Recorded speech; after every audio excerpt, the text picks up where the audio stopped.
शांति।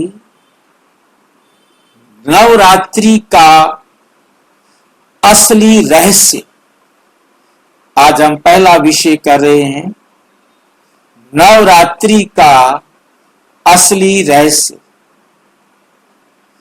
आदि शक्ति का वास्तविक परिचय। नवरात्रि का असली रहस्य नंबर 1 और आदि शक्ति का वास्तविक परिचय।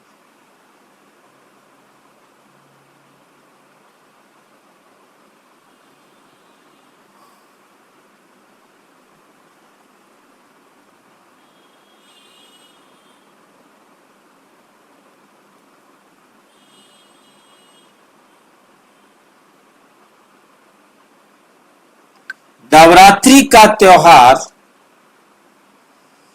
और अर्थबोध। अर्थबोध का मतलब होता है हम इस नवरात्रि त्योहार के अर्थ को जानेंगे। नवरात्रि का महत्व। भारत में नवरात्रि का पर्व अत्यंत भक्ति और उत्साह से मनाया जाता है।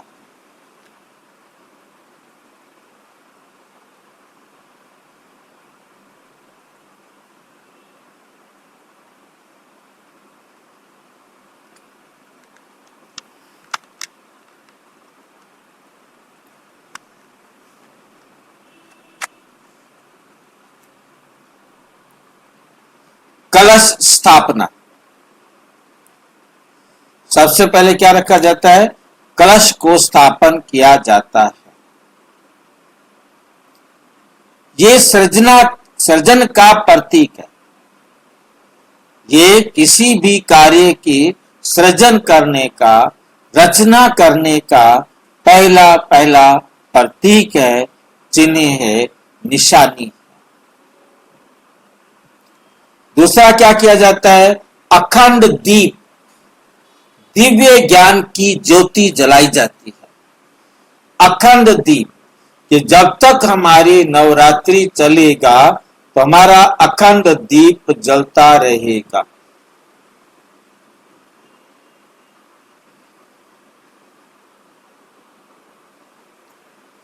कन्या पूजन, पवित्र आत्माओं के योगदान की स्मृति। पवित्र आत्माओं के योगदान की स्मृति कि पवित्र आत्माओं ने कभी हमें पवित्र बनने में अपना सहयोग दिया था। आज उसको याद करके उनको क्या करते हैं? कन्याओं का पूजन करते हैं। पवित्र हैं कन्याएं। उदाहरण, जैसे कोई स्कूल वार्षिक दिवस पर उन बच्चों को सम्मानित करता है जिन्होंने वर्ष भर महान उपलब्धि हासिल की, वैसे ही नवरात्रि में कन्याओं, पवित्र आत्माओं को सम्मानित किया जाता है। किस लिए?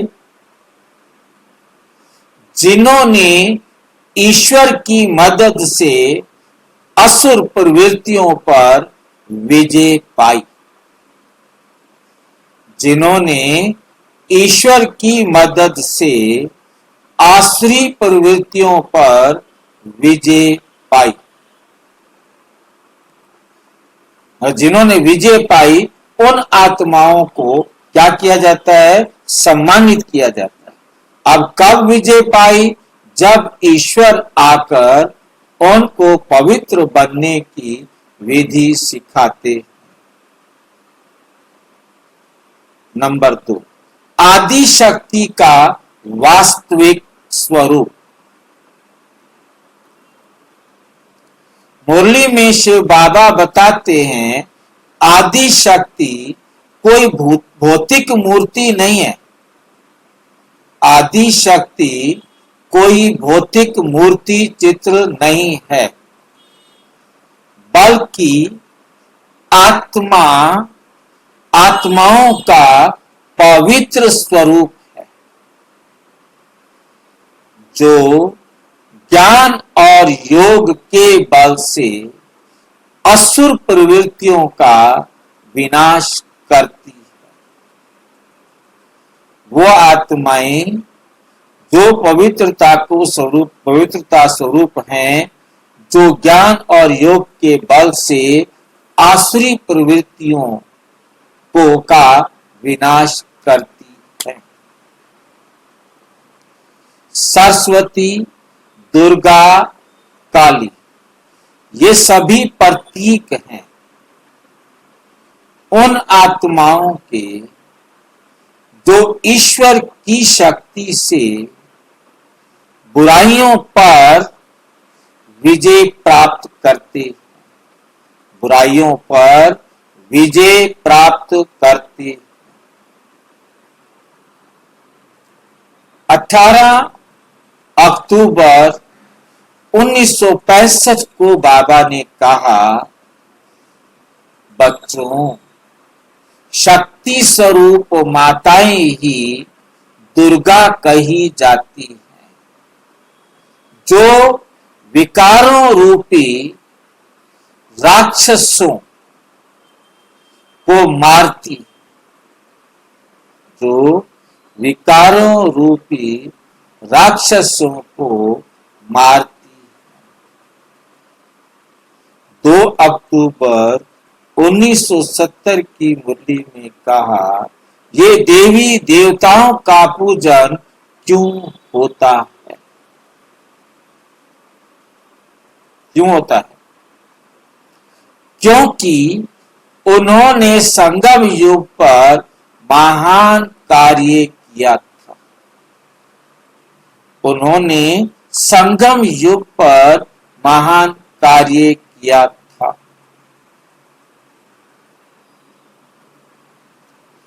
कन्या पूजन का रहस्य। कन्याओं का पूजन स्मृति है उन आत्माओं की जो संगम युग में पवित्रता और ईश्वर से योग के बल से विकारों रूपी असुरों का नाश करती है।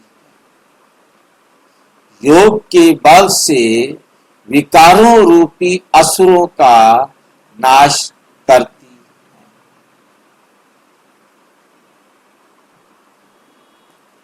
ये कन्याएं प्रत्यक्ष ब्रह्मा की संतानें, जो ज्ञान यज्ञ में सेवा करती, जो ज्ञान यज्ञ में सेवा करती है। उदाहरण, जैसे कोई वीर सैनिक युद्ध के बाद मेडल पाता है, वैसे ही देवियां कन्याएं अपने तप, ज्ञान और योग बल से विजयी बनती और स्मृति स्वरूप पूजनीय बनती हैं।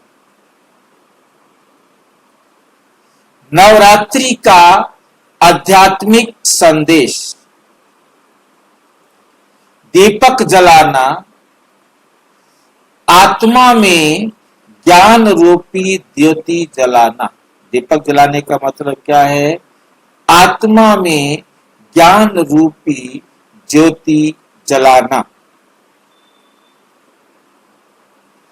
व्रत उपवास, विकारों से क्या करना है? विकारों को छोड़ने का व्रत करना, प्रतिज्ञा करनी,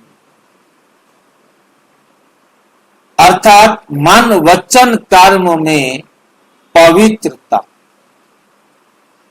और उपवास का अर्थ होता है पास रहना, वास करना। किसके पास रहना?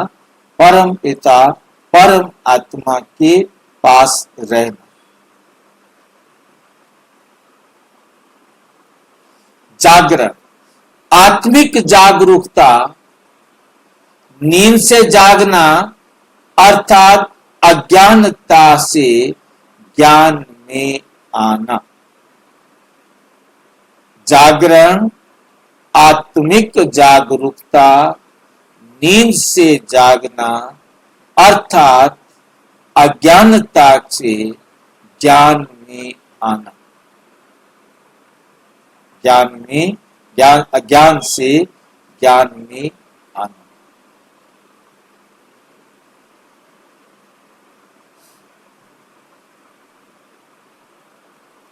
निष्कर्ष, नवरात्रि केवल भक्ति का पर्व नहीं, बल्कि ईश्वर प्रदत्त ज्ञान से आत्मिक शक्ति जागृत करने का स्मृति पर्व है। स्मृति पर्व है। अच्छा, ओम शांति। और विस्तार से जानने के लिए प्रजापिता ब्रह्मा कुमारी ईश्वरीय विश्वविद्यालय के किसी भी सेवा केंद्र पर संपर्क करें। और यदि कोई प्रश्न है तो 9213106986 पर केवल टेलीग्राम करें। 9650692270 पर केवल व्हाट्सएप करें, फोन नहीं। ओम शांति।